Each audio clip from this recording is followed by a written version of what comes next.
Hi, my name is Ty Frisbee. I'm the owner of 5G Aviation, and today we're going to talk about spins and spin recovery.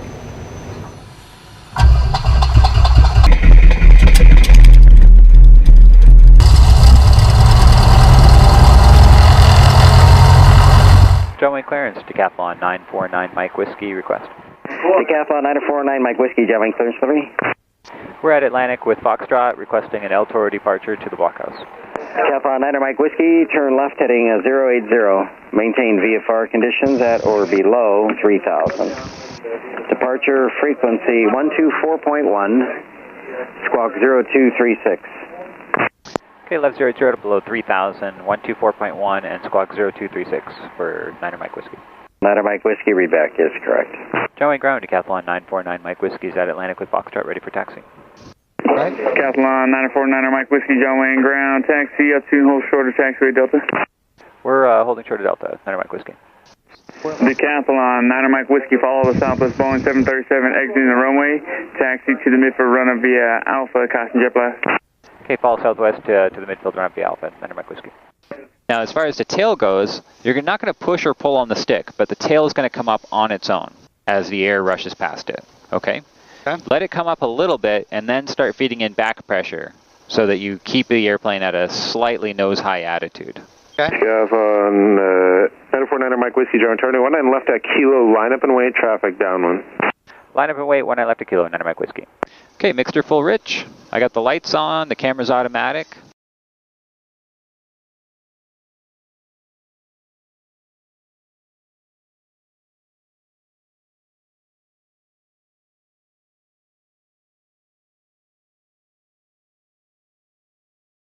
One nine right, clear for takeoff. Okay, just steer with your feet. The tail's going to lift itself off the ground. Clear to land.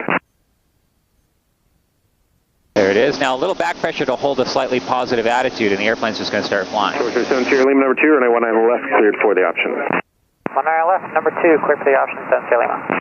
Don't worry about any throttle or prop or anything at this point. You're just flying the airplane. Okay. We'll turn left 15 degrees, so towards those tall buildings on your left.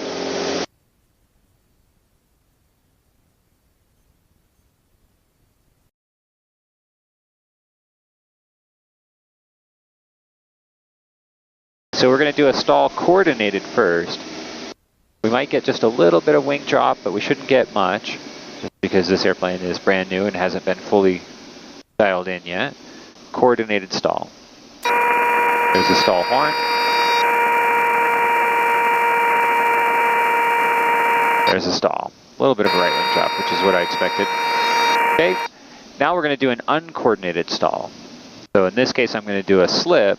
So I'm going to bank right, and I'm going to put my left wing at a disadvantage, and I'm going to stall the airplane. So the wind is coming from the right side of the airplane. That means the left wing is going to be at a disadvantage, and when we stall it, we're going to see the left wing drop. All right, we're going to do a 5-turn spin to the right. So it's going to be a big one. Are you ready for it? I'm ready. All right. Just want to go through the full incipient and develop. So here we come. We're about to get the stall horn. Just as it's about to stall, I'm going to feed in the skid and the stall. There it goes. There's a half. There's 1. The half. 2. Half. 3. Half. 4. Half. And 5. On the recovery, we were really spinning. We were in a fully developed spin. I went full opposite rudder. Waited just a moment for it to take effect, and then I came forward on the elevator to break the stall. And that's how we were able to get out of that spin. We're going to do the effects of opposite aileron now. So I'm going to go ahead and put us into a spin. We'll just continue spinning right. Okay, stall is imminent. I'm going to go ahead and skid the airplane and stall it, and we're in a spin. As the airplane begins to transition to the developed spin, I'm putting in full opposite aileron. Full opposite aileron. You see the spin accelerates. Aileron's back to neutral. Opposite rudder, recover by breaking the stall. So the effect of opposite aileron is to both accelerate and actually flatten out the spin. All right, now we're going to look at the effect of elevator on spin recovery. Going to the spin, about to stall. I'm going to go ahead and skid the airplane and stall it. We'll let it go around a couple times, and then I'm going to go ahead and start feeding the stick forward to try to break the stall. And what you'll see is that it doesn't break the stall. I push, push, push, push, push, and it goes faster, faster, faster. So I gotta go stick full back, opposite rudder, break the stall with the elevator, and then pull out of the dive. So elevator alone is not sufficient to recover from a spin. That was almost full forward elevator. So it's just like a figure skater pulling their arms in. You take the mass of that engine and that tail and you pull it close to the center of rotation, it just spins faster. Now if we did opposite aileron and forward elevator and throttle, the thing would just go berserk. It would just have a very, very, very, very high rotation rate. What we're going to do now is just some like spin scenario kind of things. I'm going to do the skidding turn. Alright, what we're going to do now is we're trimmed for 75, which is the approach speed for this airplane.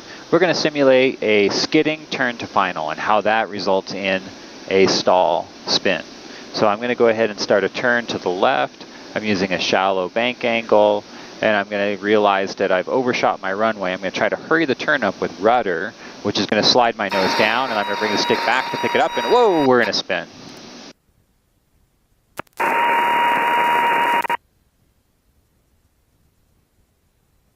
Alright, now we're going to simulate the base turn to final stall spin scenario. So we're going to go ahead and turn the airplane to the right. We're in a low power descent at the approach speed for this airplane. And we're going to say, okay, well we recognize that we've overshot the runway. We're going to try to accelerate the turn with rudder. And we're going to see the nose come down, bring this nose back up again, and boom, we're in a spin.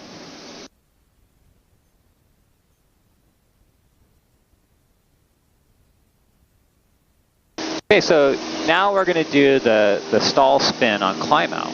So we're going to reduce our throttle, but we're going to try to get the same performance we normally would have. So this is either an engine malfunction or we're climbing out at very high density altitude. And we're going to be sloppy. We're just not going to keep the airplane coordinated. So we're using our wing bank to keep our heading, and we're going to let the airplane just uncoordinated due to the P factor. We're going to come up on the stall. And we can go into a spin by doing that.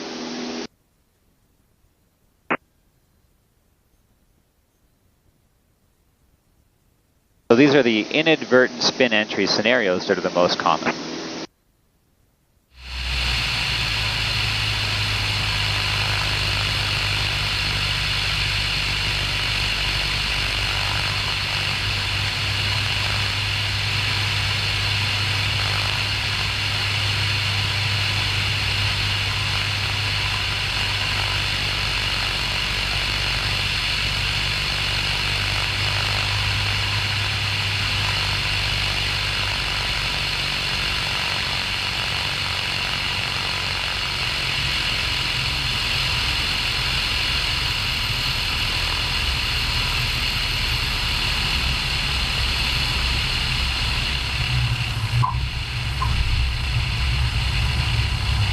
All the way out. There we go.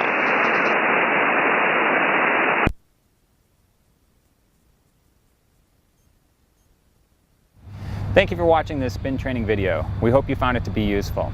Remember, spins are an advanced maneuver, and you should only practice them with a qualified aerobatic flight instructor, and strictly adhere to all regulations regarding the use of parachutes and aerobatic aircraft like that American Champion Super Decathlon.